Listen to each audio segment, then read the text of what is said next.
So tell me when you started cooking. I started cooking quite a while ago, but I started cooking, yes, at home, a lot.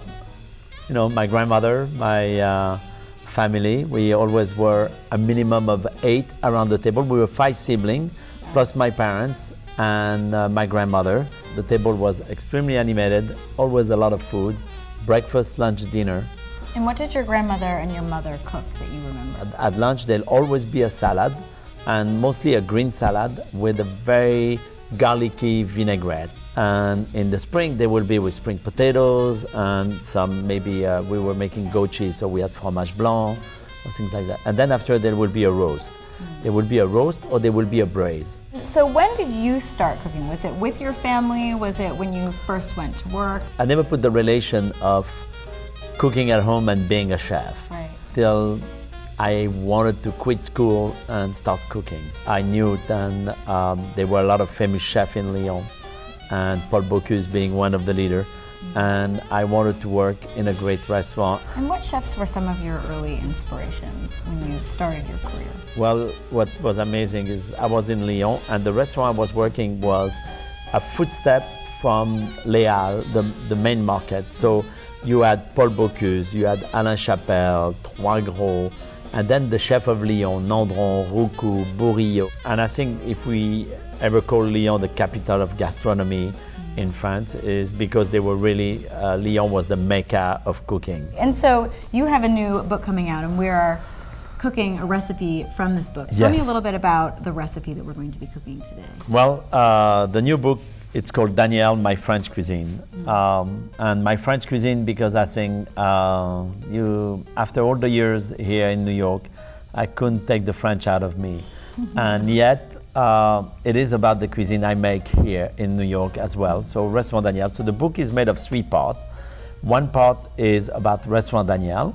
And then after there is iconic recipe in part of the book. And then the last part is home cooking, because I live right above the store. Right. So I wanted to do also recipe who was the recipe I cook at home.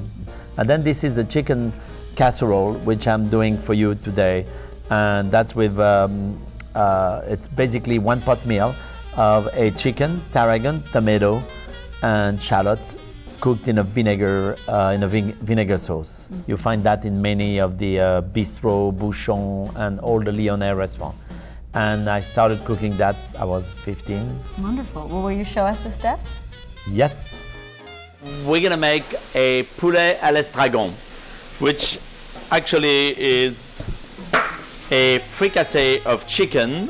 So the chicken get cut in 8 pieces. The legs split in half. Then after, for the breast, split the chicken in half, and then cut the breast in half.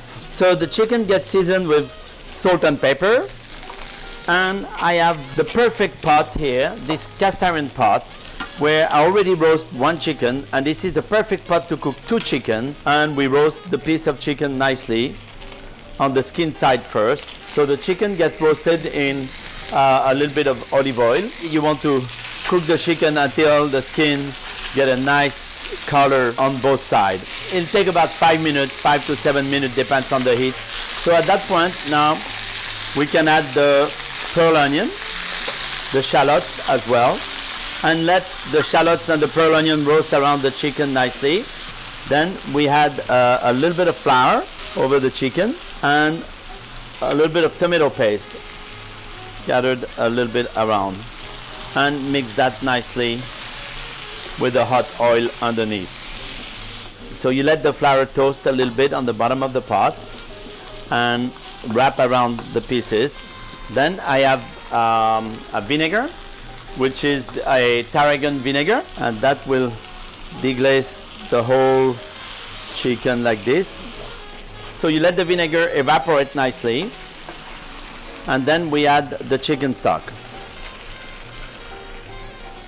and some fresh tarragon and also tomato. So I like to put the tomato in 2 times. I put about half of it now and a couple of more tomatoes after. Put a cover on it, and now we let it cook gently for about 20 to 25 minutes. So about 10 minutes in, I add up the other tomatoes, so you have a contrast of very cooked tomato and also a little more fresh and plum. And now we are about 25 minutes into the preparation. So here we have the poulet à l'estragon. It's so simple and so delicious.